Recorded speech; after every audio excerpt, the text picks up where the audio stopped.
नमस्कार दोस्तों, मैंने अपने YouTube पेज और Facebook पेज के ऊपर एक रील पोस्ट की थी मांगलिक दोष को लेकर। उस पर बहुत सारे लोगों के जो हैं वो कमेंट्स आए हैं, प्रतिक्रिया आई हैं। उसमें पूछा गया है कि इसका शास्त्रीय विधान कहाँ पर है, कहाँ से इसका क्लासिकल रेफरेंस आपको मिला है। तो ये वीडियो जो है वो मांगलिक दोष के ऊपर है। पहले ये बताएंगे कि मांगलिक दोष क्या है, क्यों मांगलिक माना जाता है, फिर शास्त्रीय विधान के साथ आपको बताएंगे, फिर ये भी बताएंगे कि किन केसेस में मांगलिक का विचार करना चाहिए। ये वीडियो थोड़ा सा एंड तक देखिएगा, आपको पूरा मंगल दोष के बारे में समझ आ जाएगा। और यदि ये वीडियो आप देख लेंगे तो आपको समझ में आ जाएगा कि 90% केसेस में मांगलिक दोष रद्द हो जाता है। ये जो कुंडली आप लगी हुई देख रहे हैं स्क्रीन के ऊपर, इसमें आप देखिए जन्म कुंडली के पहले भाव में, चौथे भाव में, 7वें भाव में, 8वें भाव में और 12वें भाव में मंगल हो तो मांगलिक गिना जाता है। अब मंगल ही हो तो क्यों गिना जाता है? राहु केतु सूर्य शनि भी तो पाप ग्रह हैं। मंगल की खासियत क्या है? मंगल की खासियत यह है कि मंगल एक एग्रेसिव प्लैनेट है। आपकी बॉडी में ब्लड सेल्स जो होते हैं वो मंगल से आते हैं। एग्रेशन का कारक मंगल है। यदि आप में साहस है तो वो सूर्य के कारण आता है। दुस्साहस का कारक मंगल है। और यदि ये मंगल आपकी कुंडली में किसी भी तरीके से सप्तम भाव को प्रभावित करता है तो वो शादी में व्यवधान पैदा करता है, आपकी मैरिड लाइफ में ट्रबल पैदा करता है। अब जब लगन में मंगल बैठेगा, देखिए कुंडली में देखिए, अब लगन में मंगल जब बैठेगा तो 7वीं दृष्टि से सप्तम भाव को देखेगा। चौथे भाव में बैठेगा तो चौथी दृष्टि से सप्तम भाव को देखेगा। सप्तम में बैठेगा तो सप्तम को प्रभावित करेगा ही करेगा। जब अष्टम में बैठेगा तो सीधी दृष्टि से दूसरे भाव को देखेगा। ये आपके कुटुंब का भाव होता है। जब 12वें भाव में बैठेगा तो देखिए उसकी 8वीं दृष्टि आपके सप्तम भाव के ऊपर जाती है।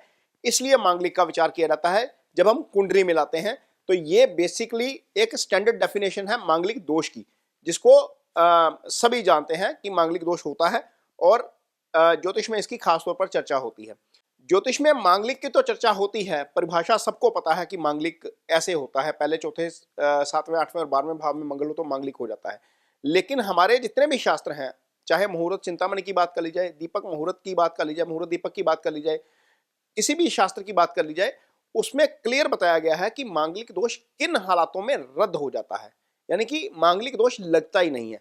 तो ये वीडियो आप देखिए, इसमें आगे मैं एक पूरे शास्त्रों के साथ, शास्त्रीय जो विधान है, जो क्लासिकल रेफरेंस है, उसके साथ आपको बताता हूं कि मंगल दोष कैसे रद्द होता है। अजय लग्ने व्यय चापे पाताले वृश्चिके कुजे। कुजे का मतलब होता है मंगल। ध्रुणे मृगे कृक चाष्टो भौम दोषे न विद्यते। न विद्यते शब्द के ऊपर गौर कीजिए। इसका मतलब है मेष राशि का मंगल लगन में, वृश्चिक राशि का चौथे भाव में, मकर राशि का 7वें भाव में, कर्क राशि का 8वें भाव में और धनु राशि का मंगल 12वें भाव में हो तो मंगल दोष नहीं लगता। मीन्स भौम दोषे न विद्यते। ठीक है। इसके बाद अगला श्लोक आप देखिए जो स्क्रीन के ऊपर चल रहा है, यह मुहूर्त चिंतामणि का श्लोक है। यह भी लगभग इसी तरह का है। धूने मीने घटे चाष्टो भौम दोषना विद्यते। कहने का मतलब है कि मीन राशि का मंगल 7वें भाव में और कुंभ राशि का मंगल 8वें भाव में हो तो मांगलिक दोष नहीं लगता। ना मंगली चंद्र भृगु द्वितीय, ना मंगली चंद्र भृगु द्वितीय, ना मंगली पश्यति यस्य जीवा, ना मंगली केंद्र गते च राहु, ना मंगली मंगल राहु योगे। अब ये मुहूर्त दीपक एक शास्त्र है हमारा, जिसमें कहा गया है कि मंगल और राहु साथ हो तो मांगलिक दोष नहीं होता। लेकिन आप कुंडली किसी पंडित को दिखा लीजिए, वो बोलेंगे ये तो 7वें भाव में अंगारक हो गया, मीन्स ये तो घोर पाप हो गया, ये तो शादी करनी नहीं चाहिए। मीन्स इस तरीके से मिसगाइड किया जाता है यहाँ पर। इस श्लोक का आप मतलब ही समझिए। वो कहता है यदि द्वितीय भाव में चंद्र शुक्र का योग हो, यानी कि दूसरे भाव में यदि चंद्रमा और शुक्र का योग हो, या इस श्लोक को देखिए, या मंगल गुरु द्वारा दृष्ट हो, जो कि बहुत सारे वीडियोस में हमने रील्स में बताया गया है कि मंगल गुरु द्वारा दृष्ट हो तो मंगल दोष नहीं लगता। या केंद्र भाव में राहु हो, केंद्र के किसी भी भाव में राहु आ जाए, मांगलिक दोष भले ही हो 1 4 7 10 भाव में यदि राहु आ जाए, और अथवा राहु मंगल का योग, केंद्र में राहु मंगल का योग हो। ये आगे ये भी कहता है कि केंद्र में राहु मंगल का योग हो तो मंगल दोष भंग हो जाता है या क्षीण हो जाता है। तो ये मुहूर्त दीपक का श्लोक है जो आप पढ़ रहे हैं। अपनी स्क्रीन के ऊपर आप देखिए, वीडियो के नीचे जो श्लोक चल रहा है ये उस श्लोक का विश्लेषण है पूरा। मुहूर्त दीपक का ये श्लोक है, कहते हैं सबले गुरो भृगो व नगले धुने अथवा भूमे वक्रे नीचारी ग्रस्थे वास्ते पी ना कुछ दोष। ना कुछ दोष, ये श्लोक का मतलब समझिए। इसका मतलब है, इस श्लोक का मतलब है बलवंती गुरु अथवा शुक्र लगन में हो।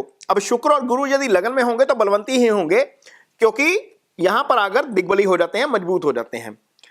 तो वक्री, नीच, अस्त अथवा शत्रु राशि का मंगल पहले, चौथे, सातवें, आठवें, 12वें भाव में हो तो भी मंगल दोष भंग हो जाता है। यह श्लोक है, यह एक्चुअल श्लोक है जो सामने आपके चल रहा है और इसका विश्लेषण है। अगले श्लोक में मुहूर्त चिंतामणि का यह श्लोक है, वो भी मैं आपको पढ़ के सुनाता हूं। कहता है केंद्र कोणे शुभदाय तृष्टाए सदा ग्रह तदा भूमस्य दोषो न मदने मदपस्तथा। इसका मतलब है केंद्र में यदि शुभ ग्रह आ जाए, केंद्र का मतलब है कुंडली के पहले भाव में, चौथे भाव में, सातवें भाव में और 10वें भाव में, और त्रिकोण में यानी कि 5वें और 9वें भाव में शुभ ग्रह आ जाए, और तीसरे, छठे, 11वें भाव में पाप ग्रह आ जाए, तथा सप्तमेश ग्रह सप्तम में ही हो, तो मंगल जो है वो दोष कारक और अनिष्ट कारक नहीं होता। मीन्स यहां पर भी मुहूर्त चिंतामणि में यह क्लियर बताया गया है कि मांगलिक दोष कैसे भंग होता है। तन धन सुख मदनायुर लाभ है व्यय गए कुज्जस्यते दाम्पत्यम विघट्यति तदा ग्रहशो न विघट्यति तुग मित्र गहवा। ये कहते हैं हालांकि यदि मंगल पहले भाव में, दूसरे भाव में, चौथे भाव में, 7वें भाव में, 8वें भाव में और 12वें भाव में हो तो वैवाहिक जीवन में विघटन उत्पन्न करते हैं। लेकिन यदि मंगल अपने घर मीन्स मेष राशि में या वृश्चिक राशि में उच्च के हो जाए या फिर मकर राशि के हो जाए, या मित्र क्षेत्रीय मंगल जो है वो दोष कारक नहीं होता। यानी कि मंगल यदि चंद्रमा की राशि में चला जाए या मंगल यदि सूर्य की राशि में चला जाए, चंद्रमा की राशि कौन सी है, कर्क, तो भी जो है वो दोष कारक नहीं होता।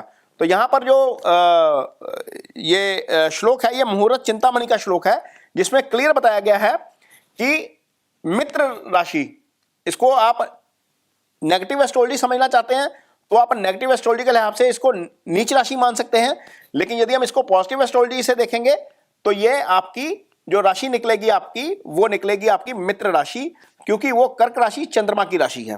कहते हैं लग्ने क्रूरा, वे क्रूरा, धने क्रूरा, कुजस्था, सप्तमे भवने क्रूरा, परिवार क्षयंकरा। ये कहते हैं वर कन्या की कुंडली में मांगलिक दोष और उसके परिहार का निर्णय अत्यंत सावधानी पूर्वक करना चाहिए। केवल 1, 4, 7, 8 भावों में मंगल देखकर जो है दाम्पत्य जीवन के दुख सुख का निर्णय कर देना उपयुक्त नहीं है। मांगलिक वाले स्थानों में मंगल के अतिरिक्त कोई अन्य क्रूर ग्रह यानी कि 1, 2, 4, 7, 8 भाव में हो तो वो भी पारिवारिक जीवन में कलह उत्पन्न कर सकता है। तो अब आपने देख लिया कि मंगल दोष रद्द कैसे होता है, लेकिन इसके बावजूद कुछ ऐसे केसेस होते हैं जहां पर मंगल का विचार जरूर करना चाहिए, मांगलिक का विचार जरूर करना चाहिए। कुंडली में कुल 12 भाव होते हैं, 12 राशियां होती हैं। उनमें से 3 राशियां ऐसी हैं, 3 लगन ऐसे हैं जिनमें मंगल निश्चित तौर पर जरूर जांच परख लेना चाहिए। पहला जो लगन है वो है वृष लगन। वृष लगन में मंगल इसलिए जांच परख लेना चाहिए क्योंकि वृष लगन, ये कुंडली आपके सामने लगी हुई है, देख लीजिए। यहां पर मंगल की मूल त्रिकोण राशि 12वें भाव में आ गई है। ज्योतिष पराशर जी कहते हैं कि कोई भी प्लैनेट अपने मूल त्रिकोण राशि का फल ज्यादा करता है। अब ये वाला मंगल जहां पर भी बैठेगा कुंडली में, पहले बैठेगा, चौथे बैठेगा, 7वें बैठेगा, 8वें बैठेगा, 12वें बैठेगा, तो वह 12वें के प्रभाव लेकर बैठेगा। यदि आपकी कुंडली में मंगल इस स्थिति में है, यानी कि वृष लगन की पत्रिका है और मंगल इन भावों में है, तो मांगलिक हो जाएगा। यहां पर रद्द भी हो सकता है, लेकिन मांगलिक इस पे विचार जरूर करना चाहिए। ये लगन ऐसा है जिसमें जरूर विचार करना चाहिए। और इस मंगल के साथ यदि राहु आ जाए, पहले बताया गया है कि अंगारक हो जाता है, या कुछ इस तरह की जो नेगेटिव एस्ट्रोलॉजी करने वाले लोग हैं वो इस तरह का बोलते हैं कि अंगारक हो जाता है। लेकिन इस मंगल के साथ, सारी कुंडलियों में नहीं, इस मंगल के साथ यदि राहु आ जाए तो अष्टम के प्रभावों में वृद्धि कर देगा। ऐसा मंगल यदि सप्तम में बैठेगा तो मैरिड लाइफ को डिस्टर्ब करेगा, मैरिड लाइफ आपकी खराब कर देगा। यहां पर विचार जरूर करना चाहिए। अब अगली कुंडली देखिए, यह कन्या लगन की पत्रिका है और कन्या लगन की पत्रिका में मंगल की मूल त्रिकोण राशि अष्टम भाव में आएगी। आप पत्रिका देखिए, यहां पर मेष राशि सर्कल हो रही है, जहां पर आप देखिए और ये यदि इस पत्रिका में मंगल बैठेगा पहले भाव में, चौथे भाव में, सातवें भाव में, आठवें भाव में, 12वें में, तो वो अष्टम के प्रभाव लेकर बैठेगा। यहां पर मांगलिक का विचार जरूर कर लेना चाहिए, क्योंकि अष्टम भाव जो होता है वो सडन लॉस का भाव होता है, दुर्घटना का भाव होता है, यहां से सीक्रेसी देखी जाती है। ऐसा मंगल वैवाहिक जीवन में ये इस तरह की परेशानी पैदा कर सकता है, और यदि इस मंगल के साथ राहु आ जाए तो वो ज्यादा परेशान कर सकता है। ऐसी स्थिति में मांगलिक दोष जो है वो कंसिडर करना चाहिए, और यहां पर पत्रिका मिलाकर शादी करनी चाहिए। जब तक मंगल भंग ना हो तब तक इस ऐसी स्थिति में जरूर विचार करना चाहिए। अगली पत्रिका आप देखिए, यहां पर यह वृश्चिक लग्न की पत्रिका है। वृश्चिक लग्न में हालांकि लग्नेश मंगल है, लेकिन इसके बावजूद उसकी मूल त्रिकोण राशि चूंकि छठे भाव में है, तो ऐसा मंगल यदि लगन में, चौथे भाव में, सातवें भाव में, आठवें भाव में, 12वें भाव में बैठेगा तो वह छठे के प्रभाव लेकर बैठेगा। छठा क्या है? रोग ऋण शत्रु का भाव है। तो ऐसे मंगल में यदि मांगलिक है और शादी हो जाती है तो शादी लिटिगेशन में भी जा सकती है, शादी में विवाद भी हो सकता है, शादी के बाद पार्टनर बीमार भी हो सकता है, क्योंकि छठे भाव का प्रभाव मंगल लेकर बैठेगा। और यदि ऐसे मंगल के साथ राहु आ जाए तो उसके प्रभावों में, नेगेटिव प्रभावों में ज्यादा वृद्धि हो जाएगी। तो ये 3 लगन ऐसे हैं जहां पर मांगलिक का विचार जरूर करना चाहिए। बाकी 75% लगन तो वैसे ही हो गए जिसमें आप देखेंगे कि रद्द भी हो जाएंगे, मांगलिक दोष जो है वो कट भी जाएगा। सारी स्थितियां जो है वो हैं, लेकिन इन 3 लग्नों में जरूर विचार कीजिए। अब वीडियो के अंत में मेरी हाथ जोड़कर विनती है उन परिजनों से जो बच्चों को मांगलिक होने के चक्कर में 30-30 साल तक कुंवारा रख रहे हैं। और ये वो कुंवारा इसलिए रख रहे हैं क्योंकि या तो उन्हें पंडित जी ने बता दिया है, क्योंकि एस्ट्रोलॉजी तो सबको नहीं आती ना, या तो पंडित जी ने बता दिया है कि मांगलिक है लड़का या लड़की। होता क्या है, लड़के की कुंडली में मांगलिक दोष कट भी रहा है, उनका जो एस्ट्रोलॉजर है वो बता रहा है कि मांगलिक दोष कट रहा है, लेकिन लड़की वाले नहीं मान रहे। इसी तरह लड़की के केस में होता है कि मांगलिक दोष कट रहा है लेकिन लड़के वाले नहीं मांग रहे। अब चेकिंग कहां से की जा रही है? चेकिंग की जा रही है सॉफ्टवेयर के ऊपर जाकर। अब देखिए कुंडली देखिए, ये मांगलिक बता रहा है। सॉफ्टवेयर तो इंसान ने बनाया ना, वो बताएगा मांगलिक है, उसमें कैंसलेशन भरी नहीं गई है। थोड़ा ये समझिए, सॉफ्टवेयर भी बताएगा, पंडित भी बताएगा, एस्ट्रोलॉजर भी बताएगा कि आपको पहले, चौथे, सातवें, आठवें भाव का, 12वें भाव का मंगल मांगलिक है। सॉफ्टवेयर में भी ये वही फीडिंग की हुई है, इस बात को समझना पड़ेगा।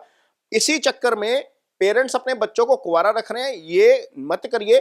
किसी अच्छे एस्ट्रोलॉजर से कुंडली मिलाइए, सिर्फ मंगल को मत देखिए। मंगल को देखकर कुंडली नहीं मिलाई जाती, सिर्फ कुंडली का पहला भाव देखिए, 7वां देखिए, 5वां भाव देखिए जहां से संतान आनी है। मेल चार्ट में आप फीमेल कारक प्लैनेट जो होते हैं, चंद्रमा और शुक्र की पोजीशन देखिए। फीमेल चार्ट में गुरु की पोजीशन देखिए, फीमेल चार्ट में सन की पोजीशन देखिए, मंगल की पोजीशन देखिए। ये मेल कारक प्लैनेट है। लड़की के जीवन में मेल का सुख है या नहीं, वो तीनों प्लैनेट तय करेंगे, गुरु, मंगल और सूर्य। लड़के के चार्ट में महिला का सुख है या नहीं, वो चंद्रमा और शुक्र की पोजीशन तय करती है।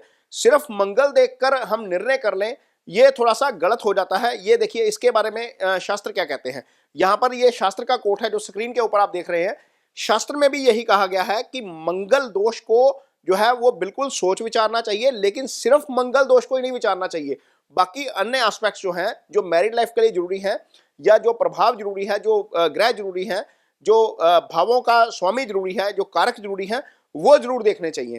तो उम्मीद करते हैं कि इस वीडियो में आपको मांगलिक दोष और उसकी कैंसलेशन से संबंधित सारी चीज समझ आ गई होगी। मैंने सिर्फ 5 या 6 श्लोक आपको यहां पर बताए हैं, लेकिन ऐसे दर्जनों श्लोक हैं जो शास्त्रों में दिए गए हैं जहां पर मांगलिक दोष रद्द हो जाता है। और लगन से ही नहीं, नमाश कुंडली में भी रद्द हो जाता है। नमाश कुंडली में भी मंगल रद्द हो जाएगा यदि मंगल स्वयं के नमाश में चला जाएगा। इसमें पेरेंट्स का भी कसूर ज्यादा नहीं है, वो डर जाते हैं। हर एक व्यक्ति को अपने संतान की चिंता होती है, उन्हें डरा दिया जाता है कि मंगल दोष है, इसके कारण शादी नहीं चलेगी, इसके कारण डेथ हो जाएगी। यहां तक डराया जाता है कि डेथ हो सकती है, विधवा हो सकती है, या फिर पार्टनर की डेथ हो सकती है, पार्टनर की हेल्थ को इश्यू हो सकता है। ये डर बहुत डरा दिया जाता है, और इसी डर से कारोबार चलता है। इन एस्ट्रोलॉजर का कारोबार इसी डर से चलता है। मांगलिक दोष से कारोबार चलाएंगे, कालसर्प दोष से कारोबार चलाएंगे, गुरु राहु को देखते ही चंडाल दोष बताएंगे, पित्त दोष बताएंगे सूर्य राहु को साथ देखते ही, और आपका अंगारक दोष बताएंगे मंगल और राहु को साथ देखते ही। लेकिन ज्योतिष में समस्या है तो समाधान भी है, लेकिन उसे सिर्फ पढ़ने की जरूरत है, जैसा हमने इस वीडियो में दिखाया आपको। तो कोशिश है कि आपको इसकी क्लैरिटी मिले। मेरी हाथ जोड़ के एक बार फिर गुजारिश है पेरेंट्स को कि मांगलिक दोष के चक्कर में अपने बच्चों को 30-30 साल तक सिंगल मत रखिए। ये दोष रद्द हो जाता है, 90% केसेस में ये रद्द हो जाता है। शास्त्रीय विधान अब आपके सामने है, तो अंत में निर्णय आपको करना है, क्योंकि आपकी संतान है, आपने शादी करनी है। लेकिन क्लासिकल रेफरेंस के साथ देखिए, जो भी पंडित आपको बोल रहे हैं, जो भी एस्ट्रोलॉजर आपको बोल रहे हैं, उन्हें ये पूछिए कि क्या क्लासिकल रेफरेंस के अनुसार मेरा मंगल रद्द होता है या नहीं होता। जब आप ये सवाल करना शुरू करेंगे तो सामने वाला बंदा पढ़ के आएगा, आपको बताएगा और देखेगा कि कहाँ से कैंसलेशन हो सकती है। और यदि इतना भी नहीं कर सकते तो सिंपल एक काम करिएगा, गूगल में जाइए, वहां पर लिखिए कैंसलेशन ऑफ द मंगल दोषा, आपको जवाब मिल जाएगा। ये सारी जितनी डेफिनेशन मैंने आपको बताई है, आपको सारी वहां पर मिलेंगी। इतना भर तो कोई भी व्यक्ति कर लेगा। ये वीडियो आपको कैसा लगा, इस पर कमेंट बॉक्स में अपनी राय जरूर दीजिए। यदि वीडियो अच्छा लगे तो उसे शेयर जरूर करिए, पेज को सब्सक्राइब जरूर करिए। इसके साथ ही मुझे दीजिए इजाजत। नमस्कार।